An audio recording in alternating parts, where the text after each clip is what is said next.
Morning mga kaibon. Yun, update na lang muna tayo sa ano natin, no, mga breeder natin, yung mga African lovebirds natin dito, no. Yun, halos wala pang ano, mga itlog, yung mga alaga natin. Yung sa taas natin, yung Crimino Opaline project natin, no. Dalawang Crimino Opaline project yan ngayon, no. Wala pa silang itlog, no. Wala, ganun pa rin, di pa rin namamaga yung pitan ng mga hen natin. Medyo matatagalan pa siguro bago mag-breed itong mga to, no. Tapos sinarvest na pala natin yung ano natin, ito. Yung mga pinaposter natin doon sa personata natin, ito magkapatid, no. Yung isa medyo splayed leg siya, ayan, no. Yung nasa perch.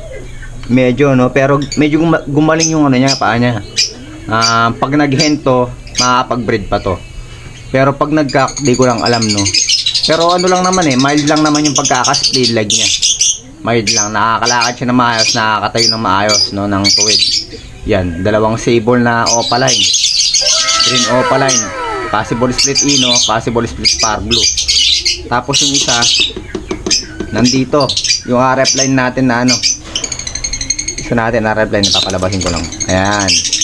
Green pastel. Split O5 cock. No, possible split pale follow, may kapatid na pale follow yan, no. RF line, yan, sable din, nilabas nila, no. Tapos kung mapapansin nyo, medyo orange din yung katawan niya, no, parang yung kapatid niya nung nakaraan. Ayan, no, medyo orange din yung katawan niya sa ilalim, no. So magandang ano rin to, materialis din to, no, kapag na-breed. Pero yun, may ano na tayo dito may titingin tayo may bayar na tayo dito Hindi ko lang alam kung matutuloy niya kukunin ano sa Sabado. So double check na lang natin kung ano, tatanungin natin siya kung makukuha niya ba talaga to. Ganda pa naman, no. Yan. Pang ano talaga, materialis talaga, pang Red Factor Opaline project. Tapos check natin tong ano natin, Opaline palo pa ano, no. Kung may itlog na.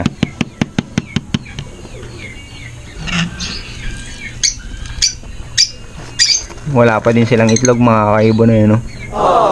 Wala pa din. Naglipat kasi tayo kaya sigurado matatagalan mangingitlog itong mga to. Ang may itlog lang dito, etong ano natin, back to back personata natin, no? May dalawang itlog na nung sinilip ko kahapon. Bali, hindi na natin sisilipin ngayon, baka may stress yung mga ibon natin May dalawang itlog na. Sila pala yung may itlog, no? Yung ano natin, mga personata natin. So sana ngayon may mag-fertile naman sa ano nila, itlog nila. Dahil nung nakaraan wala nag-fertile. Tapos ngayon ng itlog, wala naman silang kasabay na ng itlog, kaya wala tayong may papoposter sa kanila, no? Sana na lang may mag-fertile sa mga itlog nila para ano, makapagpalahi naman tayo sa kanila. Yun, tapos dito yung sa taas natin, yun, Crimino Opaline project din ba to? O, Crimino Opaline project din to mga kaibon, no. Yun, wala pa ring itlog to. Wala pa ring itlog. Tapos dito sa ano natin, Opaline Dilute project natin, ito. Check natin nest box nila, baka may itlog na. Yan yung blue Opaline Dilute natin, possible split pale follow. Pinarisa natin siya ng eto, par blue opa, split dilute. Magana yung pitan na ito pero wala pa rin itlog mga kaibon.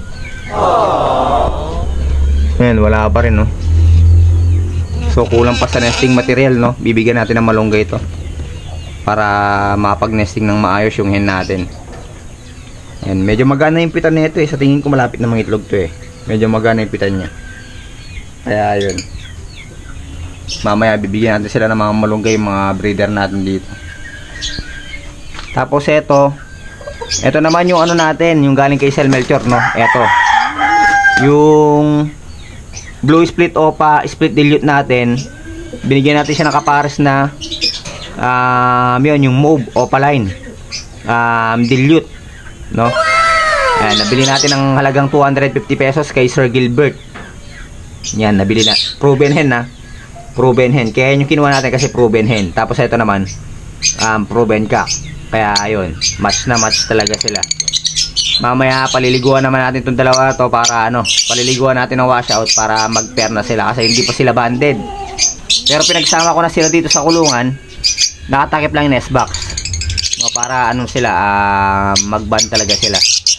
Pero hindi pa sila nagbabanded medyo ilang araw na ba to? Simula pa to nung nabili natin to nung Sunday So anong araw na ngayon? Ilang araw na, wala pa rin, hindi pa rin nagbaband Kaya paliliguan natin sila mamaya. Habang maaga paliliguan natin sila para mag-band sila agad. Yun. O pala yung dilute project din to. Tapos dito naman sa mga parakeets natin na-deads yung mga anak nito nung nakaraan. Mga kaibon yung parakeets natin na-deads yung mga anak nila. Tapos ngayon may itlog na naman sila. Check natin kung ilang itlog na naman yung meron yung parakeets natin dito. Ayan, lumabas na.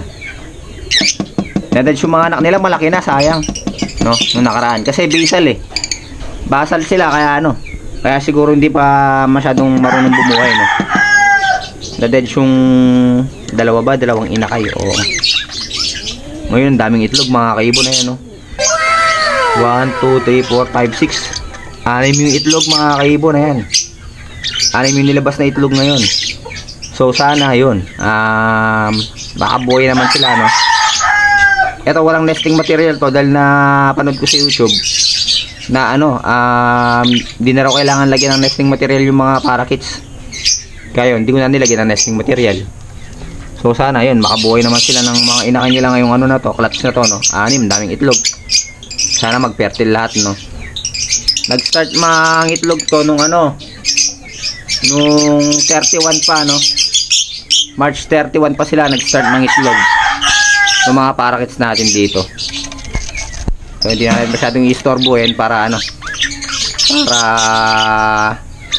baka may stress pa yung mga ibon natin Tapos dito naman eto wala pa rin yung Opaline Danpalo project natin. Di ko alam, parang pareho ang kaktong natin dito, ibon natin dito etong blue split opa ipcock natin, post dan post post dan yan. May kapatid to na na par blue Danpalo sa ibang clutch yung blue na to Tapos yung isa naman yung binili sa atin ni Sir kasi pangalan ni Sir, merap bang bigitin yung pangalan ni Sir si Sir si Sir El Ciario yun Francisco El Ciario yun. Binili niya sa atin yung green opa split Danpalo naman yun, sure split Danpalo yun. Shoutout kay Sir maraming salamat dun sa ibon na naibigay niya sa atin. Tapos itong Red Factor Opaline project natin, ayun, kung mapapansin yung hen natin, medyo magana yung pitan niya mga kaibon. Kaya ayun, malapit nang mangitlog ulit tong natin, Red Factor Opaline project natin sana mangitlog na para naman. Pero check natin yung nest box nila para tignan lang natin kung baka nangitlog na. So yun, wala pa rin itlog mga kaibon, wala pa rin itlog pero malapit na to bagsak na yung pitan ng natin dito, nung hen natin. So yun, sana mangitlog na. Anytime pwede na mangitlog to baka siguro bibilang na lang tayo ng dito. Tingin ko mga 2 o 3 araw mangingitlog na tong hen natin dito. Kaya magbibigay na talaga tayo ng mga malunggay dito sa mga alaga natin So yun, yung project natin 1, 2, 3, 4, 5, 6, 6, 7. Ito Red Factor Opaline project din pala to pero wala pa hindi ko pa sila nakikitaan ng ng tawag dito, yung nagbe-mate, hindi ko sila nakikitaan ng ganun. Nagne-nesting hindi rin, kaya baka ilagay ko muna sa flight cage to itong dalawa na to. Tapos ilan na ba yun? 1, 2, 3, 4, 5, 6, 7, 8, 9 9 yung project natin. Baka kukuha tayo dun sa flight cage natin. Isasalang natin, no? Isasalang natin yung mga ano, yung mga ito, papalitan natin yung ano na dito. Kasi di naman nagbe-breed, no? Hindi pa sila nagbe-breed. Pag ma-mature natin ng ano, ng maigi para mag-breed talaga sila. Tapos ito, mga siguro mga ilang weeks pa, no, bago natin ilagay sa ano to, sa flight cage to, para hindi mabuli, no. Pero yung laman ng flight cage natin ko konti na lang kasi, kaya ano, kaya yun, pag talaga malakas na kumain, baka ilalagay na natin sa flight cage yung mga bagong harvest natin na to. So yun mga kaibon, no, hanggang dito na lang yung vlog natin para ngayong araw na to, no. Nag-update lang tayo dito sa mga breeder natin, dito sa ibunan natin, no, sa mini aviary natin. Tapos bago tayo mag-end pala, no, may mga nagpapa-shoutout. Yun, shoutout kay Sir Richard Abad Malyari, no. Yun, matagal na nating followers si Sir Richard Abad Malyari. Sabi niya, pa-shoutout sir, next vlog mo. Yun, maraming salamat sir sa suporta, no. Lagi nakasuporta si Sir sa atin. Tapos sino pa ba? May nagpapa-shoutout pa, alam ko eh. Hanapin lang natin. Tapos eto si si Sir, shoutout kay Sir Erwin Salunga, no. Shoutout boss from Mabalacat City, 'yon. Taga Mabalacat lang si Sir Erwin Salunga, no. Napakalapit lang dito sa atin noon, Mabalacat. Siguro mga 20 minutes lang yung biyahe, nasa Mabalacat na tayo.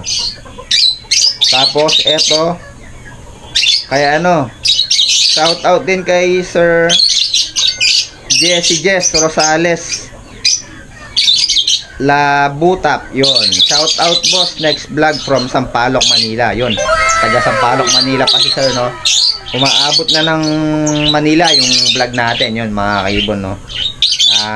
Malaking progress na yun para sa vlog natin, yun. Shout out kay Sir, maraming salamat sa suporta.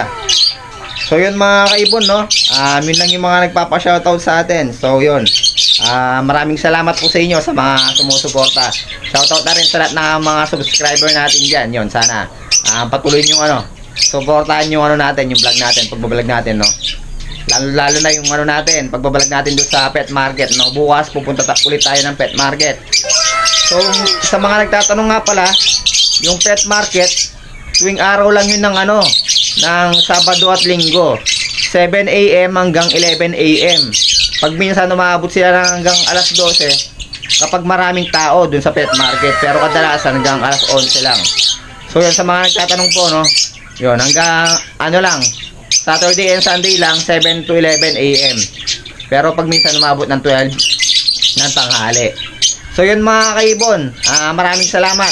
Hanggang dito na lang yung vlog natin para ngayong araw na to. Ingat and God bless po sa inyong lahat.